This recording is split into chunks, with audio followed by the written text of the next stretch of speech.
Spider-Man: No Way Home was an epic blockbuster hit, bringing in $260 million in its opening weekend. What the But in November of 2021, Marvel dropped the first official poster and well,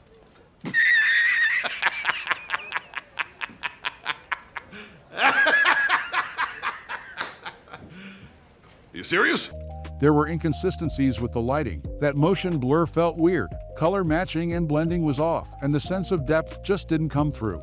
So I gave it a go, collected some assets from Google and added my own twist to it, and I was actually very happy with it. But if you know anything about me, you know I love making Funko style artwork. So I grabbed some of the same assets and added these two Funko Pops to the mix and got to work. If you enjoy speed art and breakdown, consider subscribing and smash that like button for more content like this. YouTube really likes that kind of thing. But without further ado, let's jump into Photoshop and get started. Here we are in Photoshop. I want to set the same mood as the original poster, so I'm going to start with this dramatic sky I found. We are going to set a mood by adding a hue and saturation adjustment layer. I'm going to lower a bit of the lightness and bit of the saturation to give us a grayish tone. Up next is the lightning. This is going to provide us with one of our light sources. I'm going to add a piece of the sky on top of the beginning of the lightning so it looks like it's coming through the clouds. Then, just adding some hue and saturation and an exposure adjustment layer will give the lightning strike some glow and make it pop. Now in the foreground, we are going to place this stock image of some rubble right here. Since our main source of light is in the background, we gotta add a bunch of shadows just like this.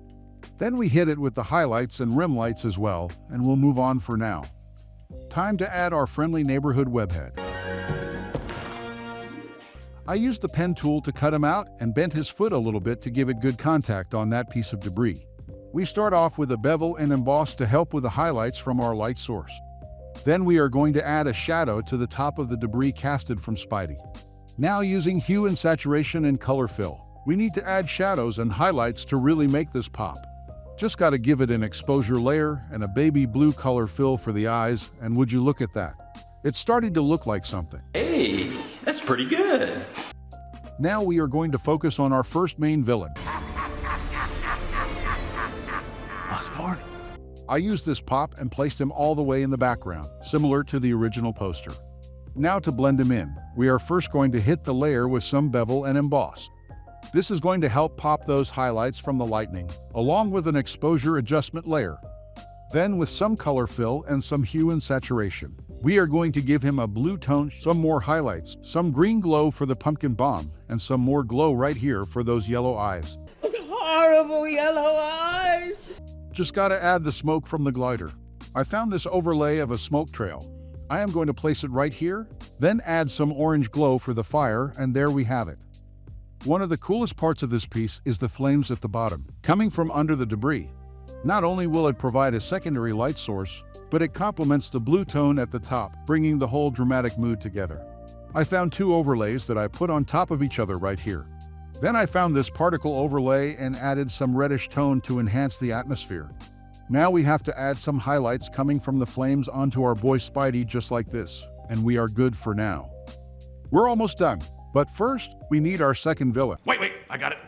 Dr. Octopus. But I like it. I screen grabbed these from a 3D model on Turbo Squid. I tried to match the placement as closely as possible. We just have to match the tone and color with the same stuff we have been using.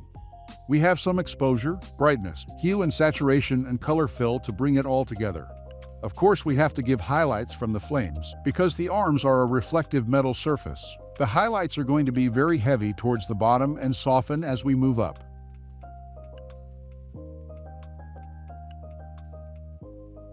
Finally, we hit everything with a camera raw filter. I want to focus on a dark, dramatic movie tone.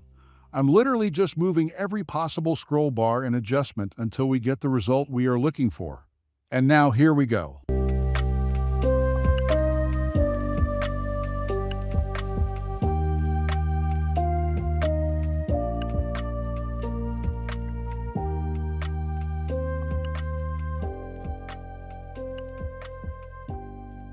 In the end, I'm super happy with both posters.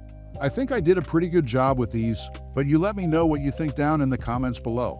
Thank you for tuning in. If you enjoy this kind of stuff and want to see more, consider subscribing and hit the little bell so you can catch every new video. Continue to make epic shit, and I'll catch you on the next one. This is Jay, signing off.